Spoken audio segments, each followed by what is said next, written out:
Hello, everybody. Good afternoon. Again, my name is Ashley Darmiento. I have the pleasure of working here in the cath lab with a fine group of people. And I'm going to talk to you today about discharge education and improving patient outcomes. This is not very technical. It's more from the heart. And what I've observed really affects good patient outcomes is, good nursing and really caring about our patients. Also want to add that there's a pop quiz at the end with a pretty cool prize. So please pay attention, and if you answer it, then you get the prize, okay?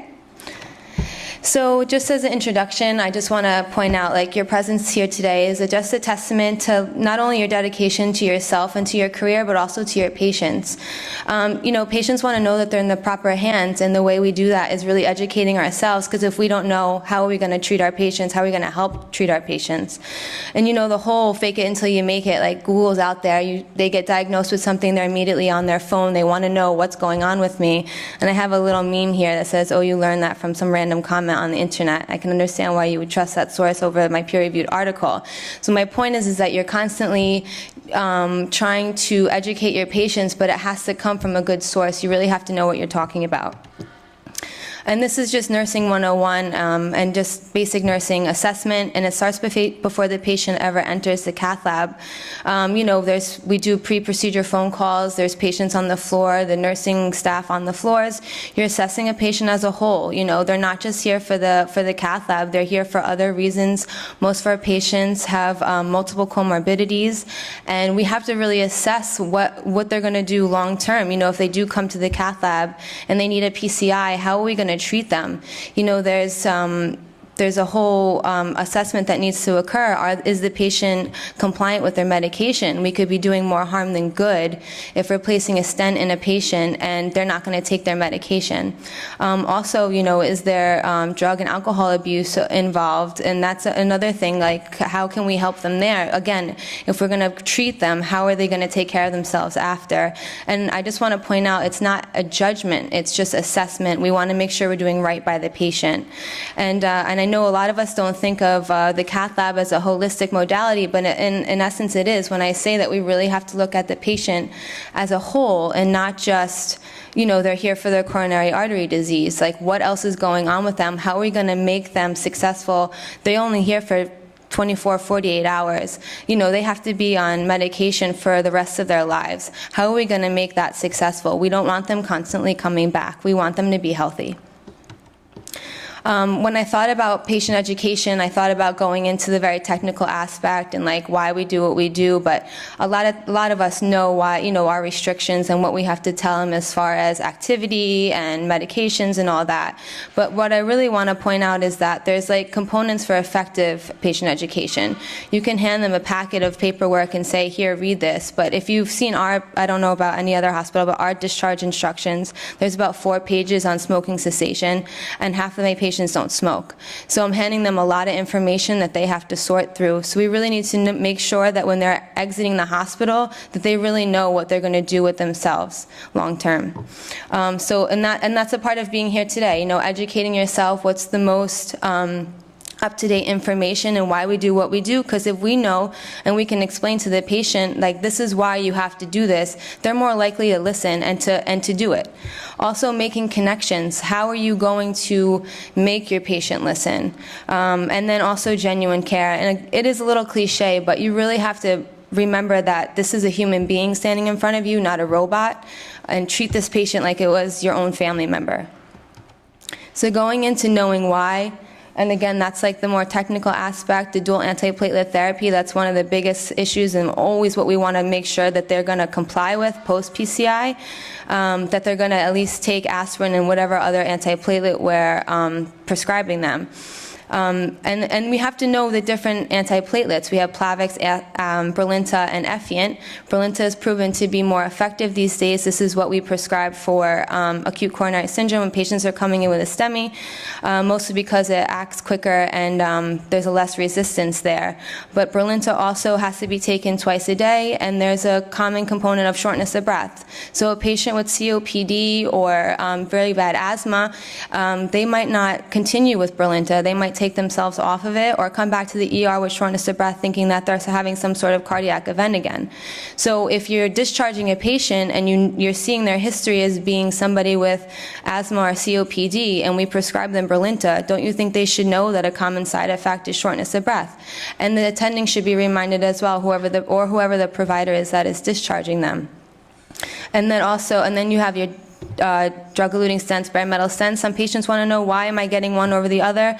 And then also statins. A common question I get asked is, why are you sending me home on a statin when my cholesterol level is normal? And there's two things that you can think about. And one thing is that, number one, there's a generalized normal cholesterol level, but if you have a blockage in your heart and it's plaque, then your body's saying, well, even though that's the normal level for a majority of Americans, it's not the normal level for you. So statins will be a benefit, but also that they're anti-inflammatory. That's why when we do PCIs, we check the C-reactive protein, which is the marker in the blood saying that there's an inflammatory responsiveness.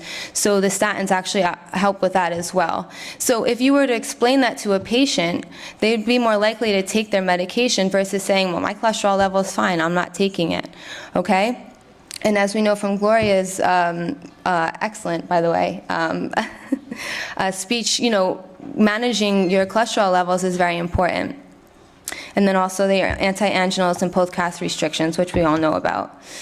The other thing is making connections, figuring out what's going to make your patient listen, and knowing that personal connections last a lifetime. Is that counting down? Oh, okay, so I'm good. So I had just a personal example.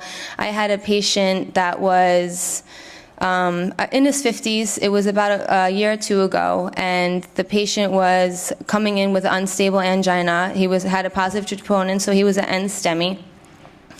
And we came in, we did the cath. He had a prox LAD lesion, 80 to 90%, a little LV dysfunction, but he was going to do well. We fixed the stent and we put him in the post-recovery area. And after talking to the doctors, the wife and daughter I was at the bedside and they were asking me a couple of questions, and they seemed very concerned. And I was just discussing to them, about the patient and how important it is to really take care of himself. And they said to me, he doesn't listen, he thinks he's invincible, blah, blah, blah. And I said to them, and I made a personal connection with him, and I said, you're about that age that my dad was when he passed away of a heart attack.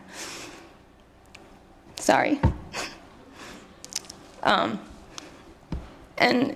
the patient got upset, but the reason why he was upset was because he knew he was making his family worry.